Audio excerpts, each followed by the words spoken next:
time travel. Only 40 years. See this beautiful face ravaged by the forces of time. I think you've done pretty well in 40 years. It's stunning to watch the film because of just the amazing performance of Bill Finley. It's just to convey the breadth of emotion from just this total innocent to just this rage and terror and all, with one eye showing. I mean, it's just stunning to me. Now, I want to ask you something. I read that when the film was being conceived, there was originally talk that you might do that role. Brian talked about this kind of weird little guy up in the rafters who was the Phantom, like who was throwing things on people. He said, you could do that. I said, I can't do that. I'm not scary, I mean, I just knew I couldn't do it. I also didn't want to play somebody. He'd come to me first for the music. And so as we're working on the music, and I'm talking about what we're going to write, what I'm writing, whatever, he kind of was watching me. He said, what about you doing that? And I said, no. I also didn't want people to, I didn't want to play somebody whose music was stolen. I thought, people are going to go, he thinks his music's stolen. He's getting back at the record industry. And I said, let me play the guy who steals the music. I don't know who said it first, but when he said play Swan, I went, yeah, the clothes are going to be better. The clothes are really... I thought they were so hip at the time. Get me Rosanna Norton on the phone. It's a period piece. It wasn't a period piece when we did it. We thought that's what we were supposed to look like. And of course, the studio was originally going to be called, or the label was going to be called Swan Song. Swan Song, and then of course there were the problems because somebody else owned the title, and there's all the weird graphic, the electronic graphic floating in front of podium, in front of lecterns and the like and all. But and the other thing I noticed is my weight is I think I was thin, and I kind of had it together for the start of the movie, and then started eating. There's a craft service, so there's actually one scene where I go into the I think it's the Thursday. Today is Thursday scene where you see me walk up, and it's L.A. I go inside for the Thursday. Today is Thursday, and I think we were in New York for that. Then we cut to that's for on Winslow. When you come back around to cut on me, it's in Dallas or New York. At any rate, it was by then I had gained 15 pounds. Then I walk out and you see me leaving 15 pounds thinner like that. It's amazing. I mean, of course, the ego, that's what I'm sitting there watching going, oh my God. Porky, nice looking. Porky. So tell us what your original talks were like with Brian De Palma about this project. It's such a, you get to work in so many different styles. It's amazing. That's what was the fact is I was known for the kind of Hallmark card lyrics, and the Carpenters and Three Dog Night, it was so very different from this, and it was, thank you. But my favorite band ever was the original Delaney and Bonnie and Friends, and I loved, just all kinds of music, but what came out of me was kind of this, ballads, sort of ouch mommy songs. I've been writing codependent anthems my entire life. Pick me up and love me songs, but the original thought was that it was called Phantom of the Fillmore, and it was a very straight setup of Phantom of the Opera. But as we worked on it, and the interesting thing about working with Brian is that he was just so open to the script evolving, and it was a time when with the Vietnam War, we're sitting watching the war news. Eating our TV dinners, and it's like this horror story is becoming entertainment. We're watching the news like it's the evening's entertainment, the footage from Vietnam, and that sort of started to move its way into the story. My favorite line in the movie is an assassination coast to coast on live television. That's entertainment. I mean, I love that line. I love what it says about what the film kind of morphed into. And then the other thing was the fact that I looked like, I was 34 then. I'm 72 now. I love saying that. I'm 72. I feel like a really tired 37. But I think I looked, with the long hair, the Haley Mills looking like 30 that I was in. I think that he jumped into the idea of the Dorian Gray thing, and it evolved. I wish I had a copy of the original script so I could tell you how far it really changed. I find that the longer I live with it, that it turns out that I probably had less to do with the changing of the script than I thought I did. I think that as you mature and you look at somebody's genius and you kind of get kind of a larger global view of what happened. I just look back on the experience with just extreme gratitude for working with Brian and just the brilliance of the cast. As I said, Bill Finley, George Memley, who's so good, who passed away, has gone also, and Jessica Harper. There's just one quick story about we were casting. Brian and I were casting in New York, and girls were I had everybody sing. Long ago and oh so far away, I fell in love with you before the second show. The great Leon Russell song, which was kind of like where I thought that would be one to show the voice, because I was starting to work on I was either writing Old Souls or had written it. But so I wanted them to sing something that they knew, and Jessica was singing to herself. I walked up behind her, she's going, "Oh, long ago and oh so far away, I fell in love with you before the second show," and I was like, yeah, wonderful voice. And then she came into audition for Brian, and it was like, long ago, and I said, no, sing it to yourself like you did out front. And I think that's kind of where that moment in the film, came from. That she was just stunning. What's your feeling about the reception of the film? I talked in the beginning about how it was kind of a surprise, how poorly it did initially when it came out. And you've lived with it over the years. I'm sure people come up to you all the time and talk about it. I think maybe one of the things that the reason that people love the film as much as they did is because everybody else just so totally dismissed it. I think that there were a lot of people that I meet that they have a kind of a sense of ownership about the film. There were little girls who would come up to me and say, "You know what? That's amazing. That thing about the story about he sold his soul to the devil. Did you make that up?" I'd be like, "No, there was this whole that we kind of that sort of pre-existed, But hold on, I'm sorry, hold that for a second. Sure. I absolutely have to clean my glasses. They're totally blurry in the light, and I want to see everybody out there. But yeah, it would be crazy to start, Get to a certain age, you take care of your own comforts immediately. It's odd because I don't know why. God bless the Winnipeg, God bless the Peggers, because it became a gold album because of Winnipeg.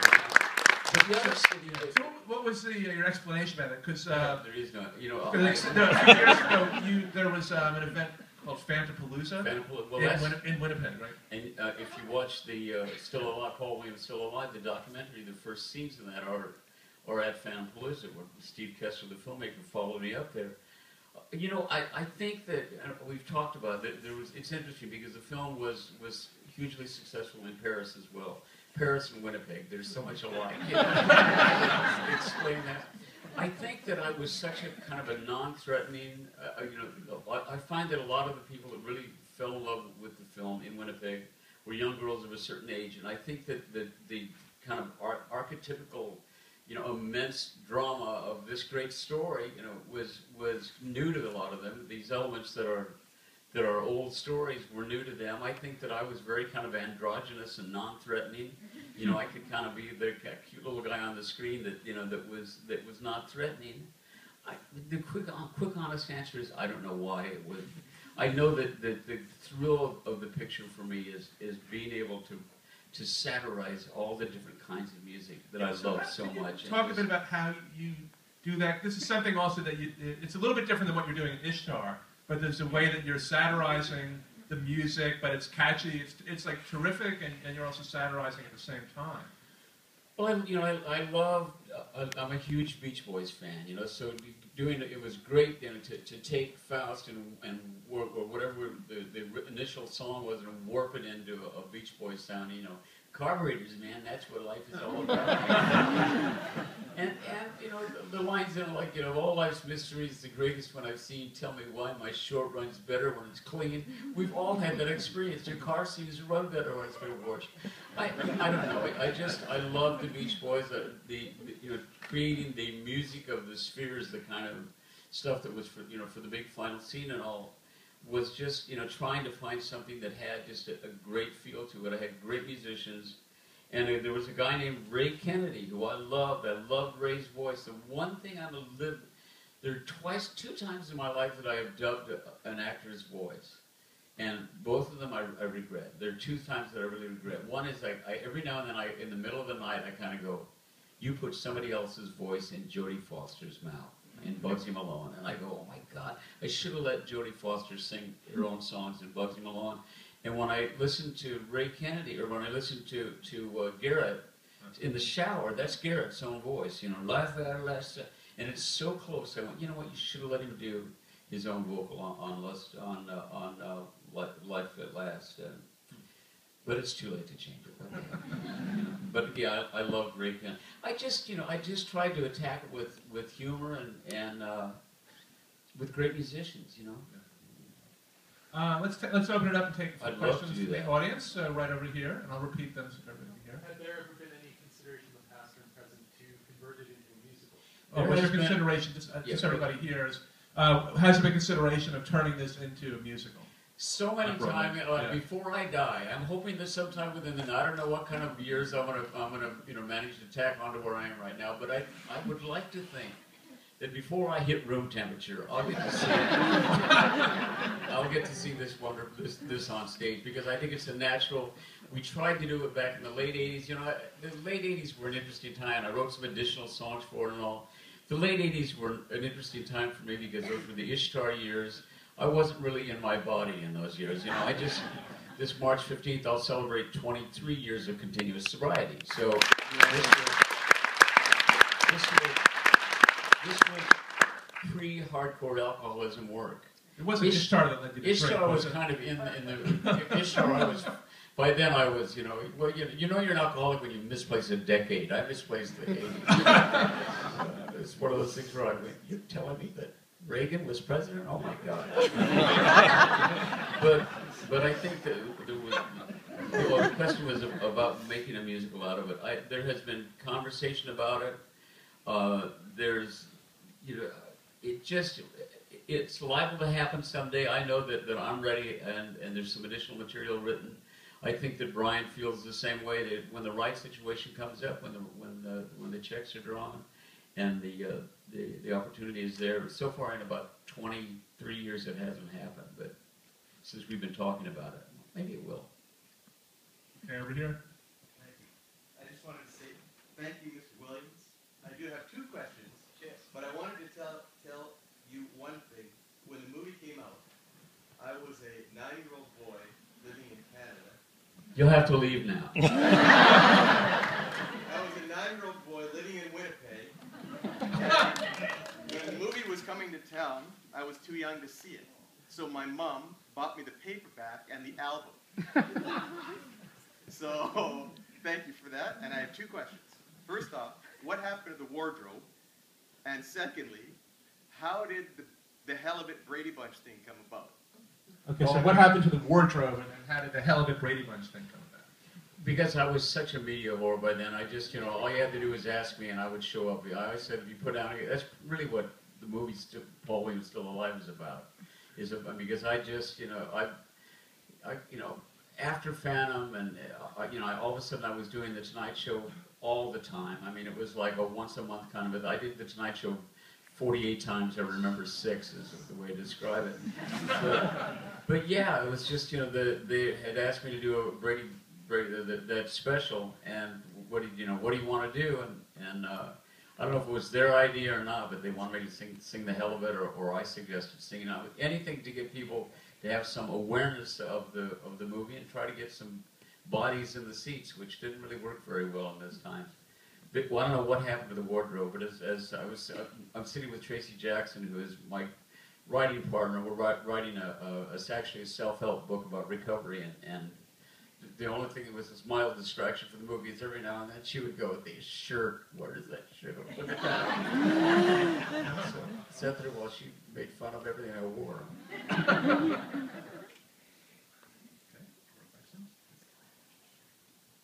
Go ahead. Anybody wants to?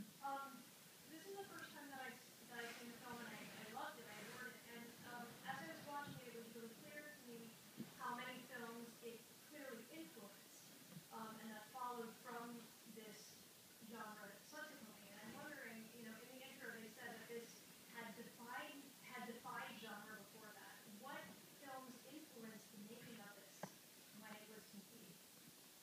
Okay, so she was asking what films were influences to Brian De Palma.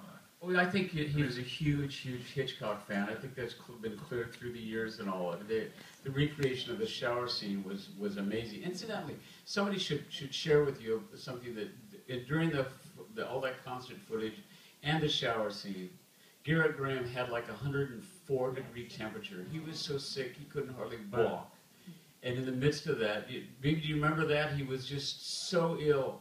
And you would go back in his dressing room and just lay there and like near death, and then get up and do that amazing performance and all. So, a side note, just I'm a huge fan. He's so good. He steals the film. He's amazing. But I think that Brian had a as I say, a real love affair with Hitchcock. He had a great sense of moving camera. There's a shot in there, I don't know if you know the one I'm talking about, but the shot where the Phantom gets his costume. That's Ronnie Taylor, the camera operator, who later became a cinematographer and won the Oscar for Gandhi. It was him carrying a camera on his shoulder, because there was no Steadicam yet, going up and down those stairs again and again and again to get this shot so it would end up with the camera, with the mask over the camera and all. It's just brilliant camera work. You know, it would be a great question for Brian, and I should have probably said at the very beginning of this long answer, I don't know, you'll have to ask Brian. Okay, right over here. I love your performance in this movie. It's so, I don't know, walks that fine line, and especially, did Rod Serling do the opening of that? That's, I think, the last thing Rod Serling ever recorded was this Swan. He has no other name. Your performance was like, I don't know if it was informed by Twilight Zone episodes or characters within Twilight Zone, but there was something so understated about it. And then when you see the reflection where you sign the devil, where you sign your soul to the devil, I just want to know what informed. Could you talk about your performance, because there's something very understated and sort of sinister. My favorite scene, as far as my performance in the film, I'm really proud of the bathtub scene, because you see Swan before he became, Swan, inhabited by the big, ugly, downstairs guy. I think that my thought was that the devil, if Swan is in fact an incarnation of the devil, that he would have to just be so charming, so slick, and I think the performance really begins for me with Swan's reaction to, when he finally has the knife to his throat as he comes out, and there's Winslow, and he's like immediately just, we've been looking for you everywhere. He's just, he's just so slick and charming and so evil, so lovingly, beautifully evil. It was great to play him. But the best scene for me, the scene that was so exciting to do, was the scene in the bathtub, where you see this guy, this sick little guy who's just afraid of getting old, and you hear what he sounded like then. It was just great fun. I appreciate the compliment. Thank you. I wish you wrote for a major newspaper. Where did it come from? Oh, do you remember where? Like, did Brian say, "Hey, watch I don't know, Lost in Space"? Yeah, old no. Guy, how suave he was. No, not really. Brian doesn't work. It's really unfortunate. I mean, I would love it if Bill, who made so many films with Brian, could give you a much better input about that. But Brian, I don't remember Brian giving any of us a lot of direction. I think that his amazing work is in creating a story and a script and an environment. You have to understand, I had such a massive especially then, an ego that was a little out of balance. I was in the middle of what I really want to do as direct period. I remember walking up to Brian. We were shooting at the Majestic Theater in Dallas, and she's moving the camera up to shoot footage of me up on the balcony, and then he's moving the camera down to shoot something in there. And going back up here, and I walked up and I said, any idiot would know that if you put a Chapman crane on the stage, all you have to do is swing the arm back and forth, and Brian's lining up a shot without even looking away from the shot he was lining up. He said the stage won't support a Chapman crane. okay? Went back into the little, dressing room and sat down and would keep your mouth shut. He knows what he's doing. He knows what he's doing. I think that he had a relationship with Bill Finley and with the other actors and all that was possible. There were moments that you watch a director like him or like some of the guys that I've worked with through the years. The best ones will take an actor and it's a private moment between the two of them. So he never sat at the back of the room and said, Jessica, you need to be this or you need to be that. If he said anything, I think he probably took her or me aside and said quietly, this is getting a little big, maybe want to tone it down a little, or his verse. Every actor, every director has their way of saying two words, louder and faster. It's like louder and faster, louder and faster. Don't take a moment with pass the salt. Pass the salt. Asking for salt. Pass the salt. So do you still want to direct? No. You know what? I have an amazing day job. 4 years ago, I was elected president and chairman of the board of ASCAP, and it's been an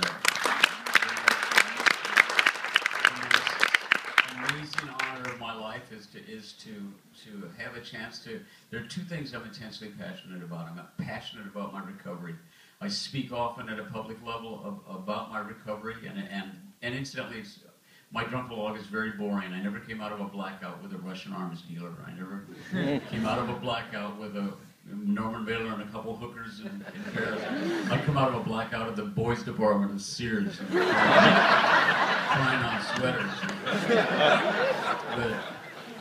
But I'm passionate about recovery, and I'm passionate about creators' rights, music creators' rights, film creators' rights. As we moved into the digital age, it's amazing. If I pay something to have delivered more promptly from Amazon, I have to pay more money, but they can get my songs like that or your films like that online and stream it, and they want to give you pennies instead of dollars, and it isn't fair. And I want all the people that are downloading music or streaming music, all the kids that are sitting looking at this world in the little rectangle of their computers, I want them to know that we don't want to shut any of that music off. We don't want anybody to be fighting for the music. We don't want to take anything away. We don't want to control the internet. What we want to do is what was done in radio, which made such amazing sense, is that radio gave you the music free, and then they sold advertising. And the songwriters and the publishers and the composers got a little tiny percentage of all that advertising income. And that's what has to happen. That's what needs to continue to happen in a larger fashion in the internet. We want the music to keep playing. We want there to be enough of an income in it to make a viable living for the songwriters, for the composers, and please God for the filmmakers. And the film composers have an especially difficult time right now with the new digital world. So it's wonderful to be able to, when somebody sits down in front of me and puts a microphone in my hand, I will always take an opportunity to say, please, have a sense of what is fair to the songwriter, the filmmaker, the creator.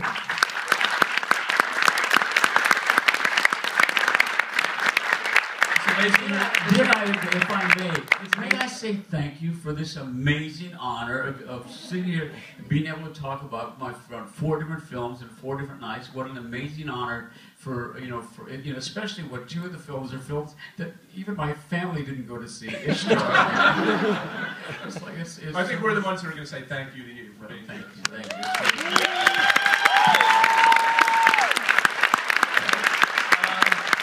Well, we're going to see you back over the weekend. I said there's a surprise with Ishtar. We can't say who's going to be here, but she directed the film. And wrote it.